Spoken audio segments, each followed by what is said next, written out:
Hello! అల్లం నిల్వ పచ్చడి ఎలా చేసుకోవాలో ఇవాళ చూద్దాము. మామిడి అల్లం ఒక హాఫ్ కేజీ తెచ్చి నీళ్ళలో నానబెట్టి మంచిగా వాష్ చేసి, కట్ చేసి ఇలా ఆరబెట్టుకోండి. తర్వాత ఇప్పుడు మనం ఎంతైతే అల్లం తీసుకుంటామో అంతే ఒక హాఫ్ కేజీ బెల్లం తీసి ఇలా తురుముకోండి. అంతే హాఫ్ కేజీ చింతపండు తీసి వేడి నీళ్ళల్లో ఇలా నానబెట్టి పక్కన పెట్టుకోండి.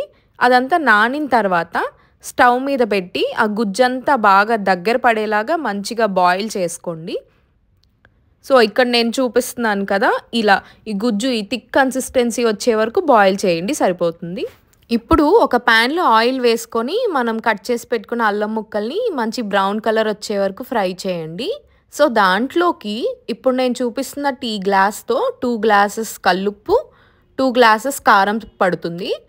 ఫస్ట్ అల్లం ముక్కల్ని మిక్సీ పట్టుకొని తర్వాత చింతపండు, అలాగే దానిలో కల్లుప్పు, మనం మిక్సీ పట్టిన అల్లం ముక్కలు, కారం ఇవన్నీ వేసి మిక్సీ జార్లో మిక్సీ చేసుకోండి. తర్వాత దాంట్లోకి వెల్లుల్లి ఫస్ట్ వేస్తే మెదగదు, అందుకే లాస్ట్లో వేస్తున్నాం. బెల్లము, ఇంకా ఒక పించ్ ఆఫ్ మెంతుపిండి, అలాగే ఒక 2 స్పూన్స్ ఆవపిండి వేసి మిక్సీ పట్టండి. అంతే, అల్లం పచ్చడి రెడీ. మీకు ఈ వీడియో నచ్చితే please like, share and subscribe.